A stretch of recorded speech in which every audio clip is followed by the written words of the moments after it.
chapitre 3. Comment votre perception affecte-t-elle votre vie? Grand A, vous concevez ce que vous percevez.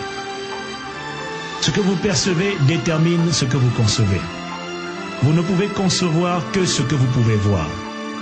Ce que vous avez vu, vécu ou entendu a peint en vous un tableau de vous-même et du monde autour de vous.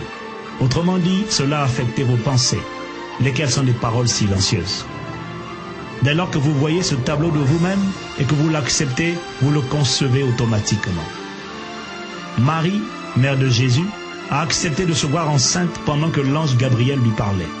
Dès lors qu'elle a accepté cette parole de l'ange et qu'elle a commencé à se voir enceinte, elle a conçu Jésus dans son sein.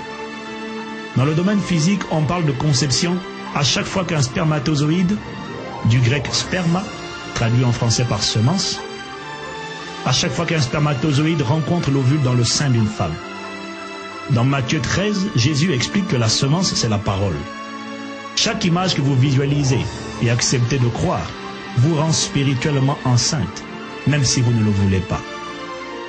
Le mot-clé ici est l'acceptation de cette image mentale que vous voyez. Chaque fois que vous acceptez une pensée négative sur vous-même, vous concevez, c'est-à-dire que vous devenez spirituellement enceinte d'une image que vous ne désirez pas. La différence est que cette grossesse, quoique non désirée, a lieu dans votre esprit. Vous comprenez donc que les paroles les plus puissantes sont celles que vous dites à vous-même. Ce que les autres disent n'aura de l'impact sur vous que si vous l'acceptez.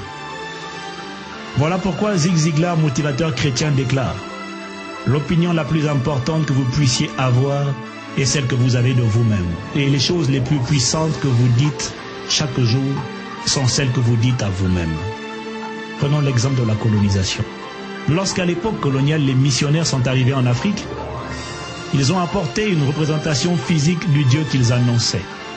Ce Jésus qu'ils nous ont annoncé n'était pas celui de la Bible, mais un Jésus blanc aux yeux bleus.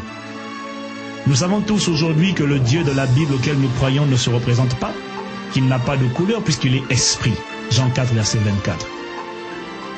De plus, le peuple hébreu étant un peuple sémitique, descendant de Sem, vous ne risquiez pas d'y trouver à cette époque un blond aux yeux bleus, plus probable chez les descendants de Japheth, fils de Noé.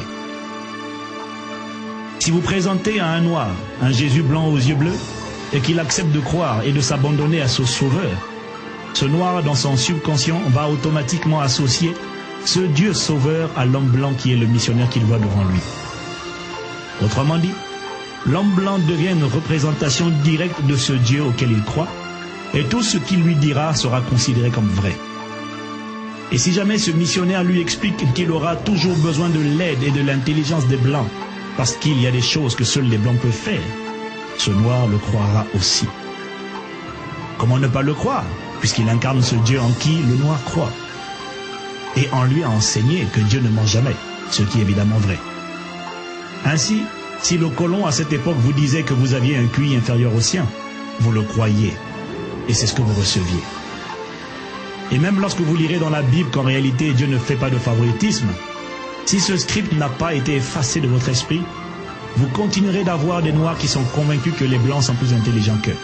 Résultat, c'est bien ce qui se passe dans la réalité, même si nous savons que ce n'est absolument pas la vérité. Le plus subtil dans cette histoire est que de nombreuses années après l'esclavage et les accessions à l'indépendance, les Africains sont pour beaucoup encore limités par ces clichés et stéréotypes habilement plantés en leurs ancêtres et soigneusement transmis de génération en génération. Même si cela est une évidence aujourd'hui pour certains d'entre nous, affirmons néanmoins que la vérité est que chaque être humain est unique, votre ADN le prouve, doté de potentiel, de capacités, de talents, de possibilités, qui ne demandent qu'à être exploités et développés pour la gloire de Dieu et pour l'avancement de l'humanité.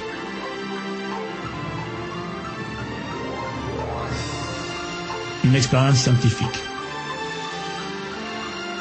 En 2003, une étude d'une équipe de chercheurs portugais a confirmé une nouvelle fois que la notion de race n'existe pas dans les gènes d'une personne et que ce concept n'a aucune signification en génétique. Pour arriver à cette conclusion, les chercheurs de l'Université fédérale de Minas Gerais et de l'Université de Porto au Portugal ont étudié plusieurs peuples dont les Brésiliens, une des populations les plus métissées de la planète. Ils ont notamment découvert que 10 facteurs génétiques différenciant 20 Portugais de 20 Africains de l'île de Sao Tomé n'avaient rien à voir avec les caractéristiques physiologiques telles que la peau ou la couleur des cheveux. Les chercheurs ont aussi eu la surprise de découvrir que les Blancs étudiés avaient en moyenne 33% des gènes comportant des caractéristiques amérindiennes et 28% de caractéristiques africaines. Loin de toute polémique raciale, il est cependant indispensable de réaffirmer ce que nombreux savent déjà, mais que malheureusement beaucoup d'autres lecteurs ne réalisent pas toujours. Cette parenthèse a pour but de nous rappeler simplement à quel point notre mentalité et notre perception de nous-mêmes ont souvent été conditionnées par notre environnement et par notre histoire. Je le répète, l'image qui a été dessinée de vous n'agira sur vous qu'à partir du moment où vous l'acceptez. Et si vous l'acceptez, alors vous vous engagez vous-même, involontairement et inconsciemment, dans une conception, c'est-à-dire une grossesse mentale, qui va aboutir à la naissance d'enfants ou de fruits que vous ne désirez pas. Et voilà la principale raison pour laquelle nous devons admettre que nous sommes responsables de ce qui nous arrive. Qu'importe ce qui a été dit ou fait sur vous, c'est ce que vous dites à vous-même qui détermine ce que vous concevez. Et vous êtes devant Dieu responsable de ce que vous pensez.